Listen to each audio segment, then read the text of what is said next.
Hello, darlings. And now it's time for your favorite part of the show, our Stacking Benjamin's headlines. Well, where everybody's talking about buying, one thing that we're seeing people buy more and more of are NFTs. You're seeing the NFT market now go crazy. And while there's a ton of speculation, OG, in NFTs, this is a corner of the market where I think there's actually going to be some real utility in areas where there can be ownership disputes.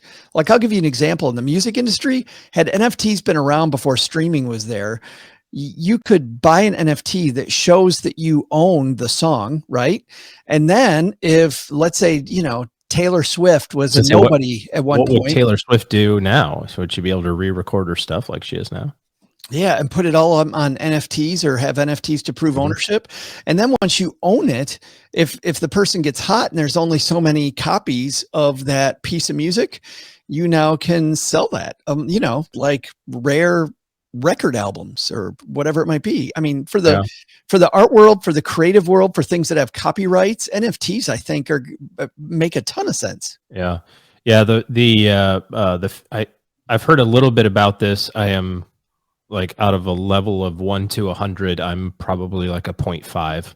Yeah, so, I'm not much further than you. Not at all. But I've heard that in the intellectual property space, like you said, copyrights or designs, or, I was thinking about like house designs, like those things get ripped off all the time. You could just have a design of a house that, because it's digital, now every time somebody uses it, you get a little royalty automatically.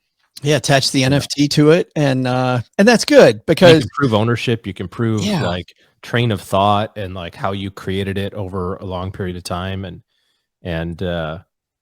anyways, so there's a lot of interesting byproducts of this for sure. But just like we reported over the last many years in the world of crypto, there also are going to be many disputes along the way when it comes to the world of NFTs. And today's headline comes to us from Morning Brew. I know you get Morning Brew as well, right? It's a newsletter that you can get nearly as good as our newsletter. You should subscribe based on my link, so I get a free sweatshirt. So you get a free something. We just started our reward program for the 201. I see what you did there. stackingbenjamins.com/201 and win some rewards and get your money fixed. But Miramax, the studio behind Pulp Fiction, sued director Quentin Tarantino a couple of weeks ago for planning to sell NFTs related to the iconic film. Tarantino replied, to paraphrase, "I don't remember asking you a GD thing," which of course is it's a line from the movie. Yes. Yeah. The scuffle brings questions about ownership and intellectual property, Morning Brew writes, to the forefront of NFT water cooler chats. So here's what happened, OG. At the NFT.NYC conference earlier this month, Tarantino announced his plan to sell NFTs of his first handwritten drafts of Pulp Fiction screenplay. So you can now have an NFT version of something that other people don't have. Well, it proves he's going to sell that version, but because it comes with an NFT, it proves that you own that. So if you've got the NFT of it, you own it. But he still has it. He still has the original. No, he's selling a copy of the handwritten draft, right? Yes, but only not so the many. handwritten draft, but not the handwritten draft, which means he could probably come out with more later. I'm not sure. Remember a couple of weeks ago, I thought we talked about this on the show, or maybe I just sent it around to everybody. That author that I get all of his books from, his name is David Thorne. He has a website called 27B/6. That's his website. So David, if you want to sponsor the show, you can. But he writes some pretty funny stuff, and there's some stuff that's a little too far for me, but most of his stuff's pretty funny. And they're mostly letters to companies. It's heavy satire, which, but he truly sends them out. Oh yeah. Like he created a book with the penguin logo on it, like from Penguin Random House. Yeah. And kept on getting like these cease and desist letters. So he kept on like amending the penguin a little bit. Like, what happens if the penguin is smoking a cigar? They're like, no, you can't use our penguin. He's like, what if the penguin's wearing tap shoes? Like, he just kept on keeps on screwing with people. Anyway, but he's a designer, graphic designer, and he was talking about how negative space isn't used enough in artwork. and if you're a real designer, you use negative space, right? So he was selling 100 NFTs of negative space. Just negative space. And people bought them. Yes. Of course they did. Well, in this case, of course, within days, Miramax sent Tarantino a cease and desist letter. The director ignored it, prompting the studio to sue him over copyright infringement. So here's the deal, is that from Miramax's point of view, Tarantino doesn't own the rights to his script. And because of that, he can't sell them.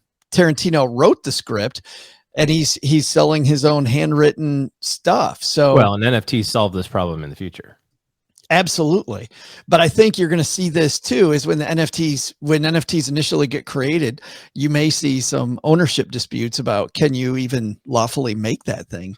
I just don't understand how you can create an NFT out of something that already is a physical product, because the physical product still exists. Like, didn't somebody say, didn't we have this on the show one time a month or two ago where somebody's like, an NFT is like taking a picture of the Mona Lisa on your phone and telling everybody that that's your picture, right? Versus owning the Mona Lisa. Versus owning Mona Lisa. But you could also do an NFT that proves ownership of the Mona Lisa. Probably, but still, unless you actually owned the, you could do that. Who gives a crap? Like, unless the Louvre is going to start paying you every time somebody walks by it because of the fact that you have this. No, what I'm saying is the Louvre can create NFTs so that if somebody then, I mean, think of what that does to art thievery. That then when you transfer that art from one person to another, the NFT comes with it. Sure. And that's, what they call that in the art world, provenance. Yes, of course. So that's all well and good, but they decide to sell it. Now what? like, well, then the new person has it. But what if they keep the, I think the problem is right now is that people are selling the NFT without actually selling the actual product of it as well. Sure. Because it's a copy. It's a copy. Like in this example, like, it would make more sense to me if Quentin Tarantino was like, all right, if you want Act 1, it's $10,000 and you get the NFT with Act 1 and you get the actual physical product. Right. You get the actual physical product. Because otherwise, what's to prevent him from being like, I made version 2 of this and now I'm going to sell this. And I'm going to make more. And I'll make more. Which is fine. It's his right. But I don't know. And as long as there's people that want to buy those knockoffs, I think of it as like an artist who makes, makes a painting and then does 100 lithographs of that. And they're limited. There's only a set number of them. And you have a copy, but you have only one of X number of copies. And because it's a limited supply, it actually gives it value. And yet you still don't have the actual one. And yet you still don't have it. Yeah. But I think that's probably the analogy. Maybe, but then there's nothing to stop that artist from changing his mind later. Being like, actually, I wanted to make 200 of these. Legal experts say whoever owns the copyright of an asset has the right to sell an NFT of it, but creative products that involve numerous assets don't always have a clear contract of who owns it. And they write, Morning Brew writes, expect this to be the first of many high-profile squabbles over NFT rights in the future. NFTs. Yeah, Miramax's point is, that's your script, but it was our movie that we did together. And the reason that the script is famous is because of the actors. You could see John Travolta being like, well, I mean, if I wasn't in this movie, it wouldn't have been as good. So I get a cut of this. Right. I think that's the argument. A lot's still going to play out. An NFT of Stacking Benjamins.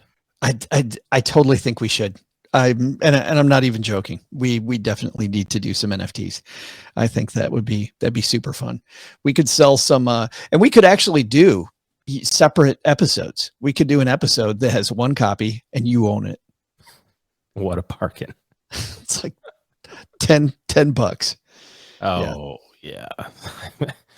That's not the number I had in my mind. Well, not the number I really wanted either. But I think, OG, that if there's any lesson, it's that if you're jumping in the world of NFTs, I feel like this is like 7 or 8 years ago in the world of crypto. I feel like we're going to go through the same things that we had with crypto. We're going to see people getting ripped off.